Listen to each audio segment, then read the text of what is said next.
Hi students, this is going to be the third video lecture for the subject EC304 VLSI.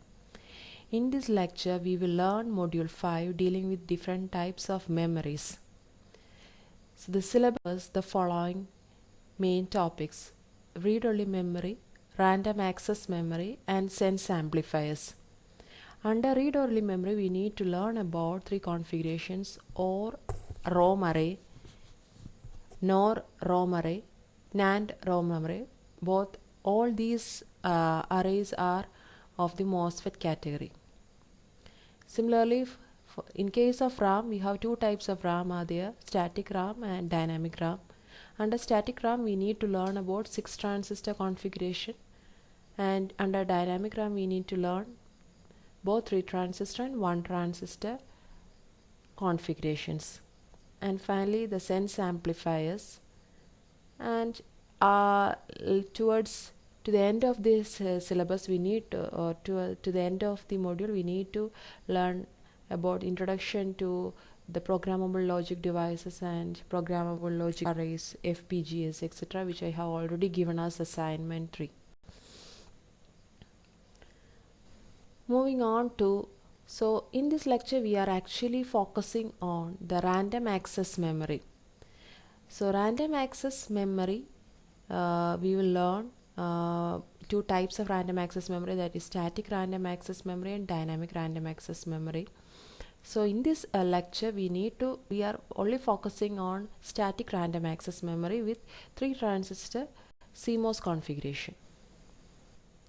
So before moving on to the main static random access memory, we will see the classification of memories, general classification of memory. We have RAM and we have ROM. RAM means random access memory. ROM is the read-only memory. So here, RAM is volatile. Actually means as power goes off, its content will get lost. We can both read and write to this memory or can modify its data. That is the specialty of RAM. RAM is of two types depending on the data storage. We have static RAM and dynamic RAM. Static RAM or SRAM is having a feedback storage, making use of cross-coupled inverters, and it needs no need of refresh. Whereas dynamic RAM is making use of capacitive storage, so this will lead to capacitive leakages and hence chance of data loss is there. Hence it needs frequent refreshment or frequent refreshing method is needed in case of DRAM. Under static RAM, we will learn about 60 configuration, that is 6 transistors. T represents transistors. We will learn about 60 configuration. Under dynamic RAM, we will learn about 3T and 1T configuration. Regarding ROM is read-only memory. So this memory is used only for reading purpose. One cannot modify the data inside the ROM. It is non-volatile, means data will not get lost as the power supply goes off.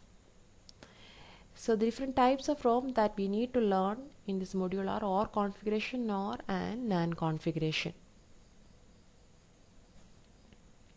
Moving on to the subject that we are focused in this lecture is static CMOS RAM. You can see here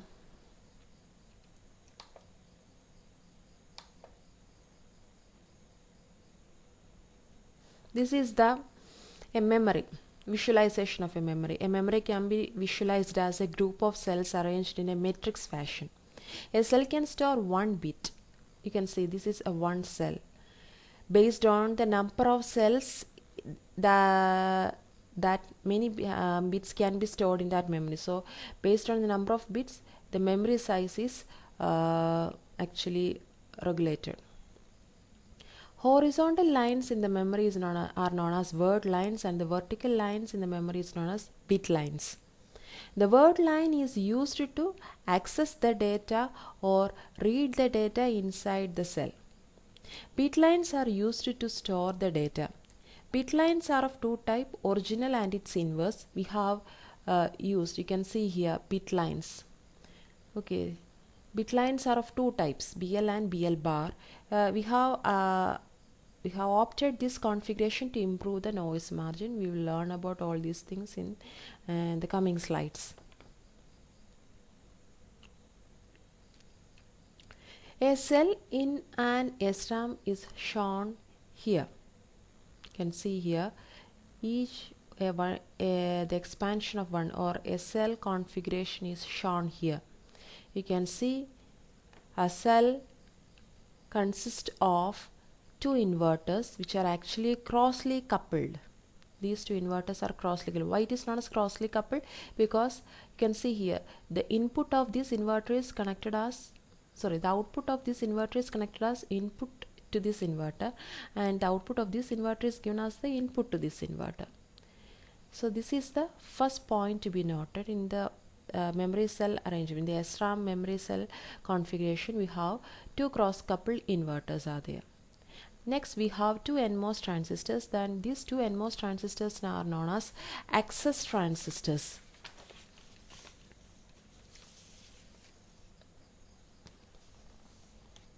Which are nothing but these are used to read the content of the cell. Actually the content of the cell is actually residing in this crossly coupled inverter, and these two access transistors are used to retrieve the data that is residing in this crossly coupled inverter configuration.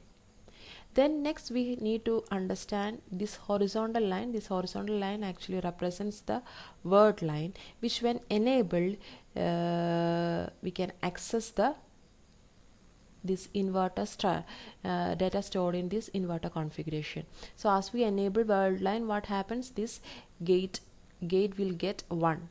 And as the gate voltage of the NMOS transistor becomes 1, it will get turned on. So we can say as word line is enabled, these access transistors will get enabled and we can access this data stored in this configuration. Next we have two bit lines, BL and BL bar, which contains the stored data. Actually this BL and BL bar, the data that is actually stored in this configuration will get reflected in this BL and BL bar once the access transistors get turned on. That's the key points. Okay, so this is the basic structure of a static RAM cell. Next we will learn about so a static RAM becomes CMOS category when the inverter structure, when the crossly coupled inverters take the CMOS inverter configuration.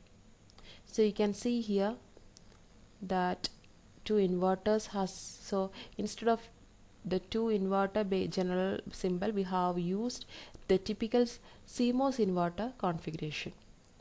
So you can now count the number of transistors. This was the two access transistors we have already seen, and next we have added 4 more transistors in place of the inverter. So totally in this structure we have 6 transistors are there. So that is a speciality of static CMOS RAM. So it is a CMOS SRAM 60 configuration. So it's in our syllabus, it is clearly stated, so we need to understand the structure very well. For a cell realization in CMOS RAM, 6 transistors are needed. Also 2 capacitors are connected to the 2 bit lines. You can see here CBL and CBL bar, which are actually called as pre-charging capacitor. It is used to charge the bit line for read and write operation, that is its function.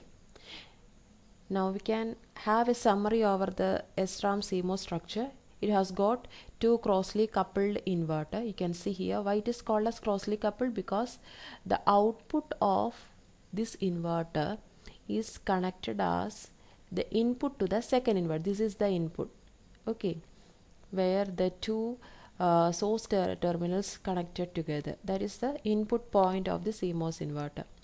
And you can see the output of this second inverter is given as the input to the first inverter. So we have marked Q as the input of first inverter and Q bar as the input of second inverter. So it is having a cross-coupled configuration. So this cross-coupled configuration represents nothing but the feedback storage, which is the speciality of static RAM, where the storage is feedback based. Then we have two access transistors M5 and M6. By enabling word line, the data stored will be accessed through the access transistors. As the access transistors got enabled, data will be what? Data stored in this cross-coupled inverter configuration will be reflected to the bit lines. We will read the data from the bit lines. Okay. And to pre-charge the bit line, what we have? We have two capacitors, two pre-charging capacitors. Moving on to so in this we have learned the structure of 60 RAM. Next we will learn the read and write operation undergoing in this 60 RAM cell. The first operation that we are going to learn is pre-charge the bit lines to VDD. After pre-charging the bit lines, both BL and BL bar to VDD, next step is enable the word line. Now consider the case, let the stored value Q equal to 1. At point Q and QBL, the voltages are same, so BL equal to 1. The voltage at the BL line will remain at 1. At point Q bar and BL bar, the voltage difference exists. So gradually the pre-charge capacitor connected to the BL bar line will discharge to 0 through which transistor? M1 transistor to the ground, and hence the voltage in the BL bar line will goes to 0. This BL and BL bar is directly connected to a sense amplifier, which will amplify the bits line signals and made it available to the user. So that is a summary regarding the read operation of CMOS SRAM. The operation. So if we need to write Q equal to 0, what should be done? Connect BL to ground, then enable the word line, thereby enabling M5 and M6 transistors. As M6 get turned on, Q will get connected to BL. As a result, the voltage difference exists. Slowly it will discharge to 0. To write Q equal to 1, what should be done? We should connect BL bar to ground so that it will do the proper action. This is the write operation. Hope you have understood the write operation. For time being, thank you.